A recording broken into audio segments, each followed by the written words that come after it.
Hey everybody, it's Glenn back in this video with the Marvel Legends Rhino BAF Wave White Tiger. On the packaging back we see the Rhino BAF, and the series comprises Scarlet Spider, Superior Venom, Misty Knight, White Tiger, as we have here, Kraven, Ghost Rider and Chameleon. Reading from the packaging back, endowed with martial art powers by the Jade Tiger amulets, Angela Del Toro is White Tiger.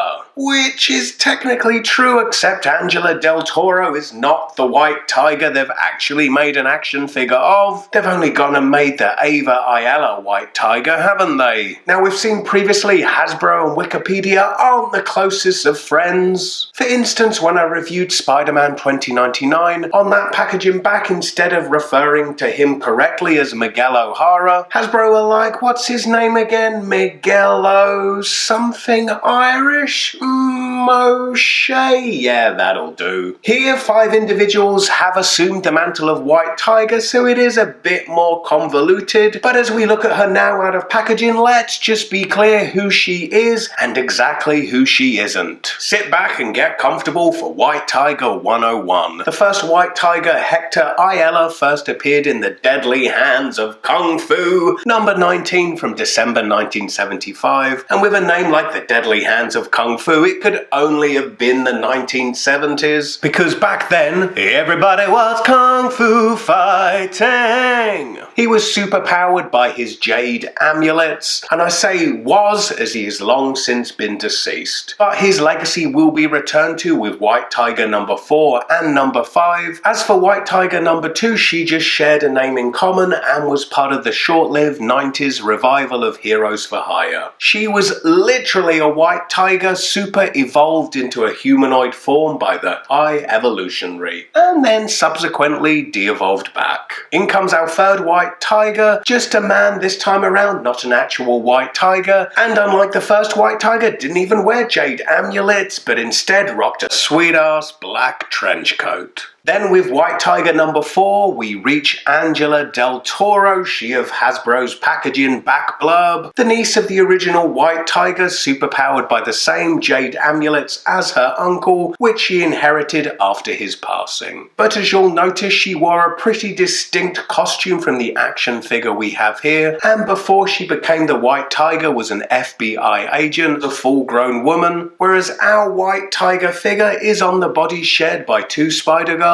Jubilee, Ultimate Spider-Woman and Magic, all teenage girl characters on this teenage girl body, so this figure can only be White Tiger number 5, Ava Ayala, who, like White Tiger number 4, Angela Del Toro, also has a family connection to the first White Tiger, Ava being the teenage sister of the original White Tiger, most prominently seen in the Avengers Academy comic, but likely better known for regularly appearing in the Ultimate Spider-Man cartoon. Admit it, you've watched it. It's okay, I'm not here to judge, you're in a safe place. So yeah, I'm calling it. Hasbro got it plain wrong with the bio, and Wikipedia don't cost nothing, so why didn't they spend 5 minutes on it to get the facts straight? It's not like they can blame that on budget cuts like they do with the lack of paint decos and whatnot. Speaking of deco, it's simple here, just the plain flat white of the plastic, with, as per the character design, some simple tiger stripes in grey.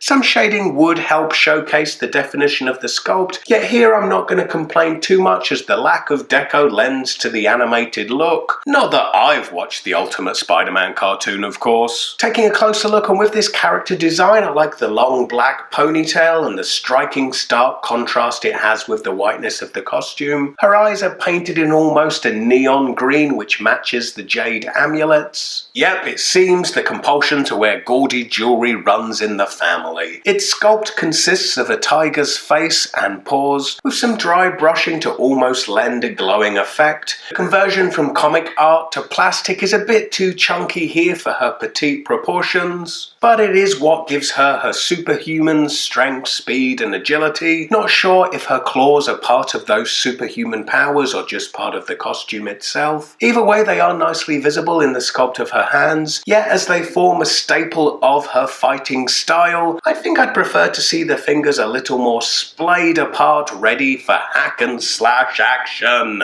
Now looking at her articulation, the head rotates side to side. It is inhibited somewhat by the ponytail. It looks down this much, and due to the flexibility of the plastic of the ponytail, looks up much more than I expected. You know, I think it's a shame that the ponytail isn't articulated. Would have made for some interesting posing there. Then at the shoulder, her arms rotate and they also move up a decent amount. She has rotation at the elbow and effectively a single jointed elbow, bringing her lower arm to a right angle to her upper arm. Then at the wrist, there's rotation and her hand is hinged, moving down and up. There is no waist rotation, but in lieu of that, she rotates at the diaphragm joint, and this moves very slightly forward and then very slightly back. At the hips, the legs move out to the side, not too much and not too far forward or back at all. There's upper leg rotation, then there's a double jointed knee, there's rotation mid-lower leg, then at the ankle, her feet are hinged, moving backwards and forwards, plus she has that crazy ankle rocker pivot that I love. And taking advantage of that ankle pivot, this is her standing at her widest stance possible, still with both feet flat on the floor. You know, I think for many the articulation will likely disappoint, as it often has with this body, especially when, like with White Tiger, it's used for a character who is super agile. I just think the limited hip articulation will leave many disappointed. For me, the articulation isn't a deal breaker, but I'm still kind of lukewarm on her at best. The good news is, if you're building the Rhino BAF, she comes with the same torso part as Misty Knight, which, given Misty's derpy eyes, might be a case of pick your poison, but as you may have seen, I've repainted my Misty eyes and booyah, she puts White Tiger in the shade. Anyway, let me know what you guys think. If you missed my previous review, click the video on the right. Some correspondence from that video? Maybe. For those not in the know, Collectomania is a comic and collectibles con held in Glasgow. If I do go, it will be on the Sunday, and then I'm currently without a car, so it might come down to how inspired the morning of I am to make the trek on public transport.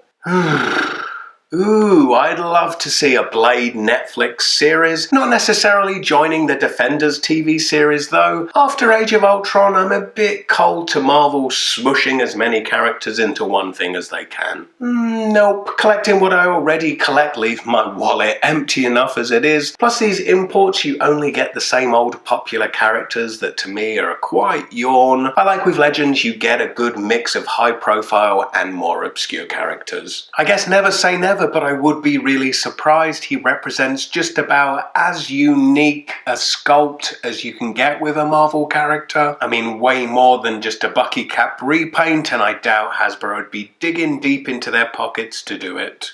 Anyway, as ever, I sure hope to see you all in my next video. Bye.